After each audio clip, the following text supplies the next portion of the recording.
get into this live stream habit and I forget to do it. Okay, so what we're looking at, so I got to repeat this.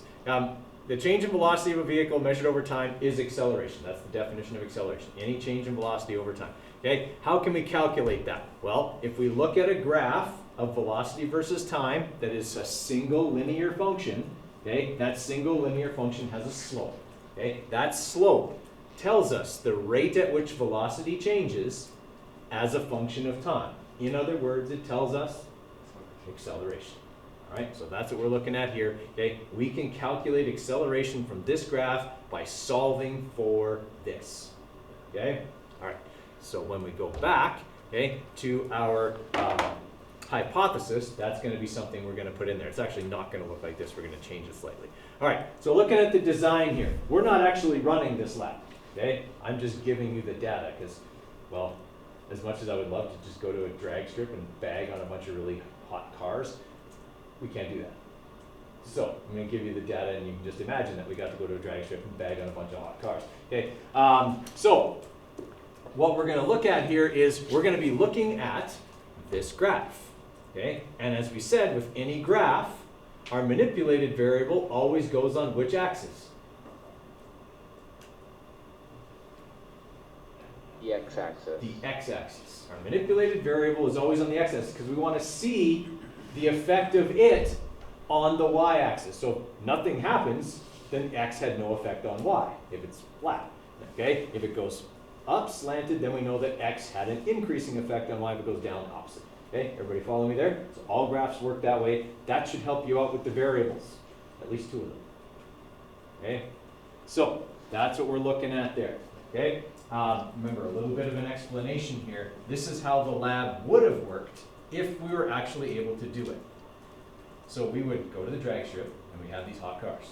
Okay? And we would put in each car on the same day, at the same time of day, on the same track, the same driver. Okay? And we would have him drive all of those cars in exactly the same way. Okay? When the green light goes, he'll floor it. And that's it. Okay? So what we're going to measure while he's flooring these cars is we're going to measure their velocity and the time. Okay? We're hoping that velocity will change as a result of how long we let him accelerate. Okay? So those are the two things we're looking at. So when you're doing your explanations, think about all those things I said were going to be the same every time we try, okay, a new car. Remember, the cars are not, I repeat, the cars are not the manipulated variable. Okay? We just want to have a few cars so that we can make a few graphs. We're not comparing the cars here. We're looking at the change in velocity over the change in time. Okay? Remember what I said earlier. Manipulated is on the x, responding is on the y. Okay? All right. So that can help with your variables. Now, for our hypothesis, we don't want it to actually look like this, so we're just going to forget that. Okay? We're going to pretend that that's not there. And we're going to say this. Okay? What we're really investigating here is acceleration. Okay? So the if part of your hypothesis should give me a definition of acceleration. If acceleration is ... okay? That's what you have to put. Give me a definition of acceleration.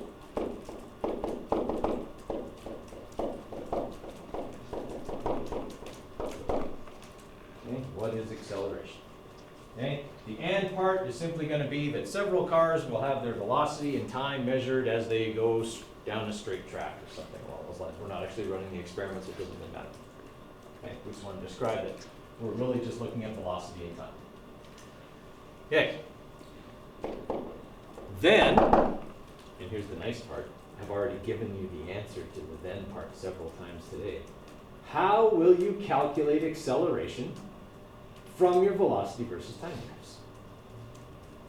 So that's what you got to put in the then part. Then, the acceleration can be calculated by doing this. How can you get it? Okay.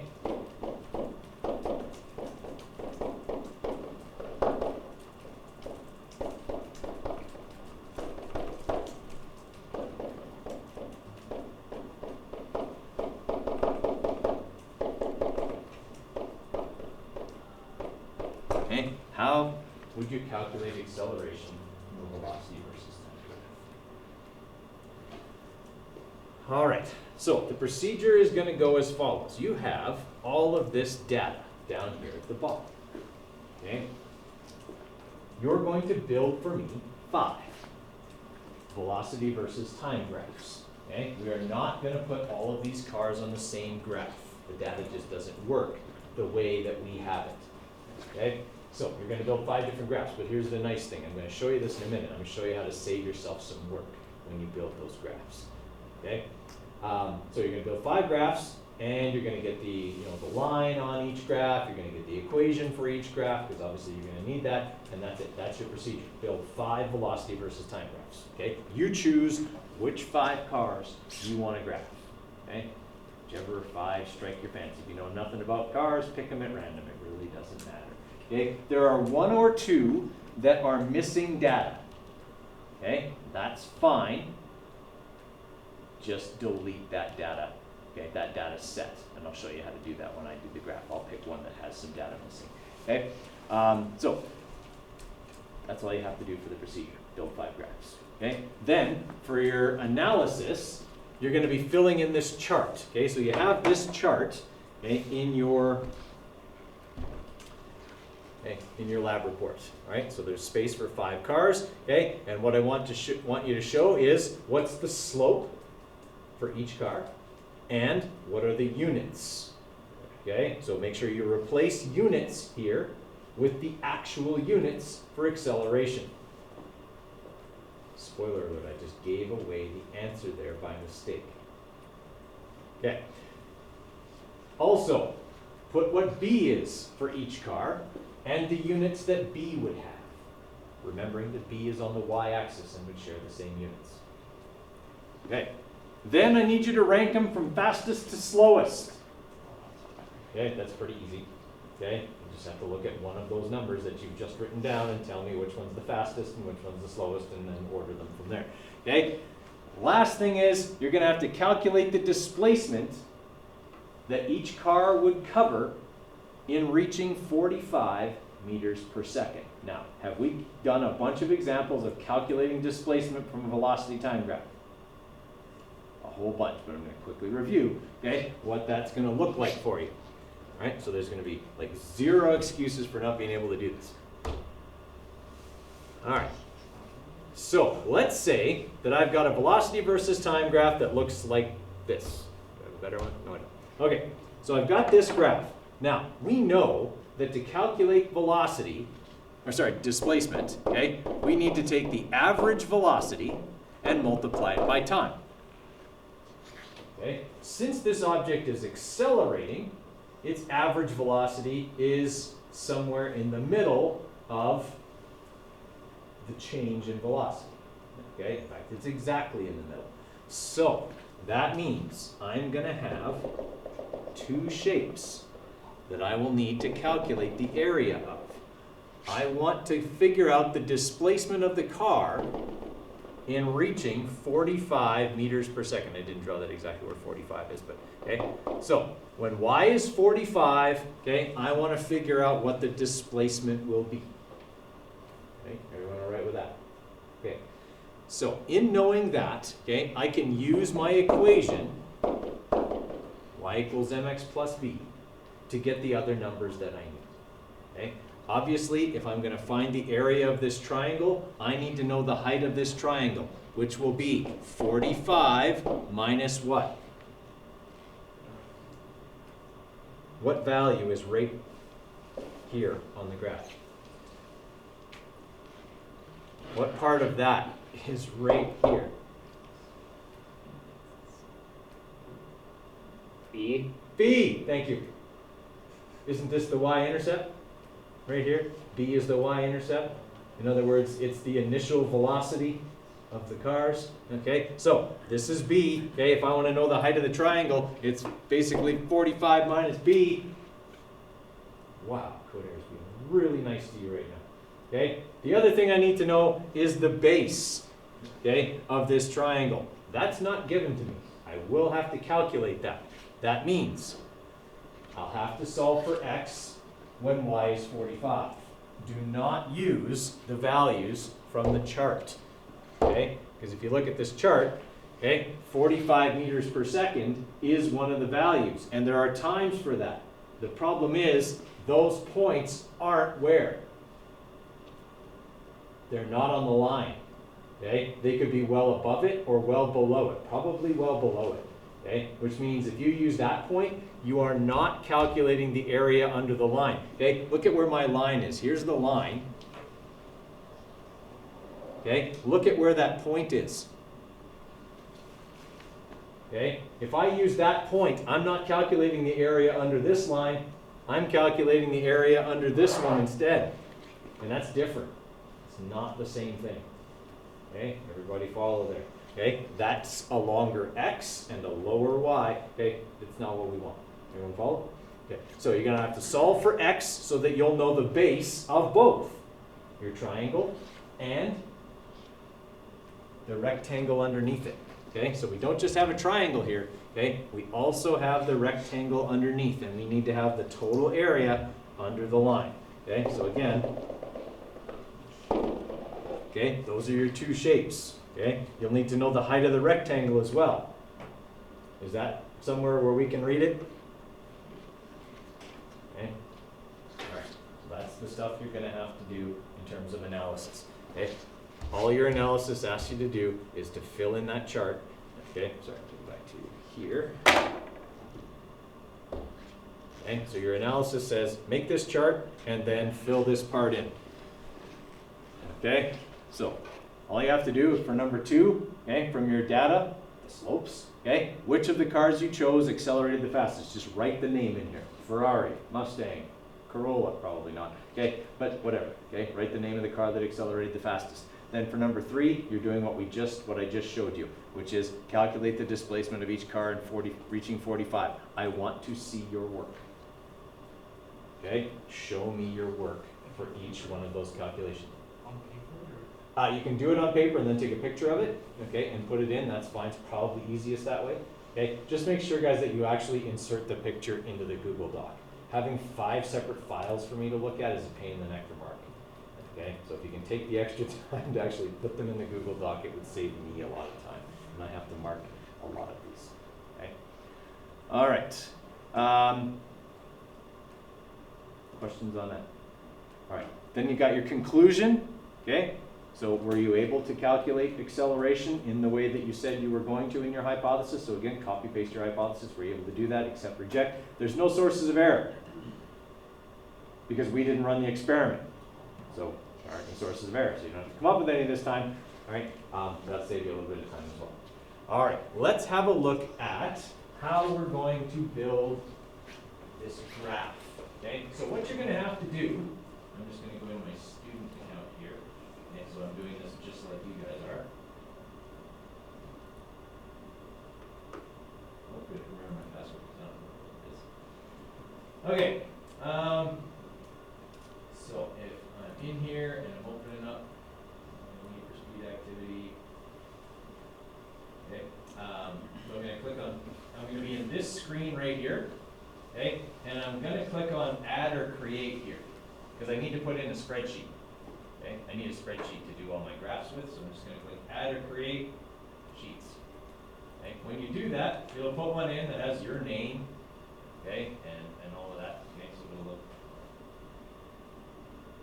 this, okay, and it'll come up and it'll say your name, need for speed activity, and you'll have this. So you're going to need 5 sheets because you're doing, so not 5 separate files, but down here, okay, on this little plus button at the bottom where it says add sheet, you're going to need 5 sheets, one for each of the 5 cars that you're going to build your graph for, right? So I'm just going to put them in right now. I can rename them later, right? So I'm going to go back to this and I'm going to open up my Google Doc. That's where I'm going to get my data from. So I'm going to scroll down to here. Okay? These are the velocities that I'm going to need to put in, but that's going on the y-axis. So what I need to put in first are my times. So let's say I'm doing this graph for, let's just say for the Ferrari first. Okay? So I'm going to use the Ferrari's data just because it's easiest. Okay? And I'm going to put in the times. So 0, 1.6, 2.1, so I'm going to go time, seconds. Okay, and you should probably be doing this as we go along. You can pick whatever car you want, but this is how it's going to go. Okay, so 0 is my first time, 1.6 is my second time, 2.1 is my third time, 2.6.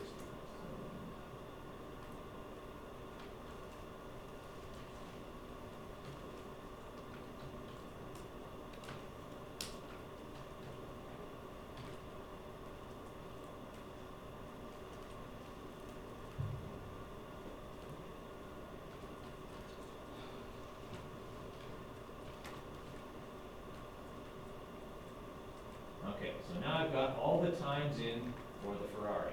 Okay, and at this point, I probably want to go down here and say on sheet 1, I want to rename it. I'm just going to call it Ferrari. That way I know which car belongs to this sheet.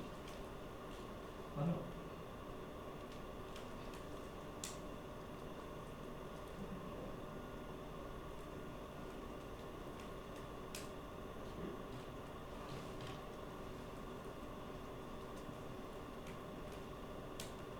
Was I on sheet 5? That's what it was. Sorry, I was on sheet 5. My mistake. Okay, so I'm going to rename sheet 5. It's going to be Ferrari. Okay, and then I'm going to go up here, and I'm going to make my second column the velocity. Here's the part that's going to save you work. That column is the same for every single car. So once I have it built, I'm just going to copy it to every other sheet. Okay?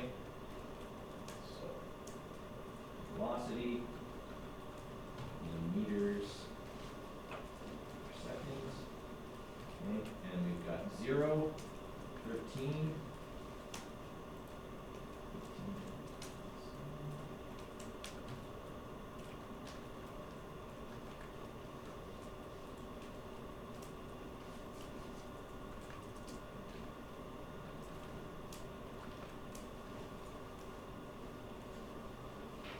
Okay, so now I've got all my data input for the Ferrari. Okay? And like I said, this column, the velocity column, is going to be the same for every single car that we do.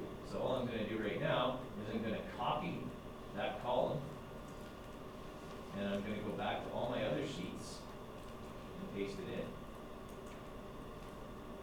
And save myself having to actually do that or enter that manually that many times. Make sure you copy it into column B. Okay? If you don't, your graph's not going to look right. All right. Now, the times for every car are different. Okay? There's no getting around that. All right. Now, the other thing I said could be a problem is if you had one of the cars that was missing data. Okay? So there's a couple of boxes that have an NA in them. Right? So if we're looking at the Dodge Charger here. Okay, it's got no data for 18 meters per second. So for whatever reason, something failed and they didn't get data for 18 meters per second. All right, so if I'm putting that data in, okay, I'm going to have 0 and 2.8. So let's just make this sheet the Charger.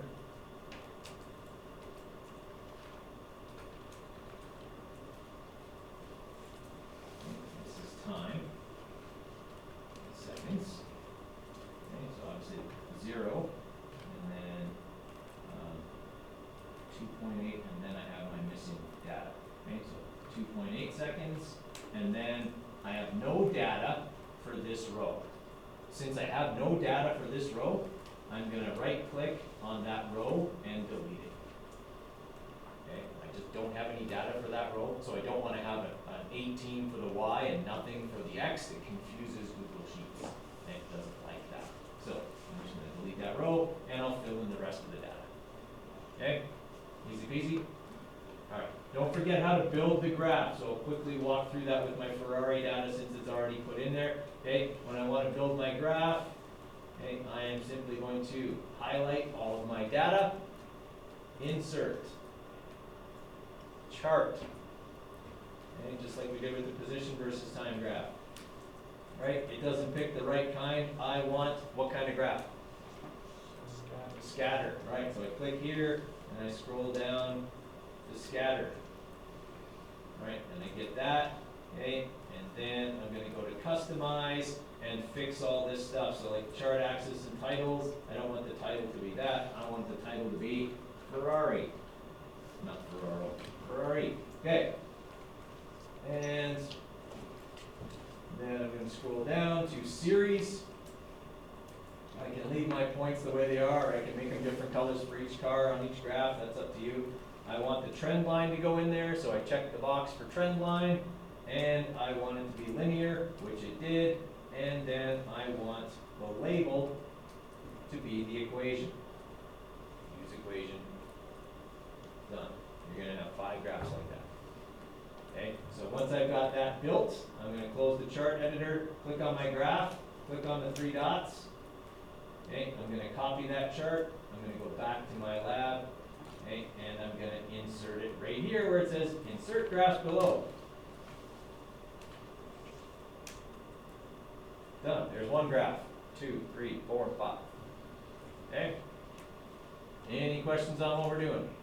Okay, I'll leave the live stream on, guys. If questions come up while you're working, let me know, and I'll try and walk you through anything.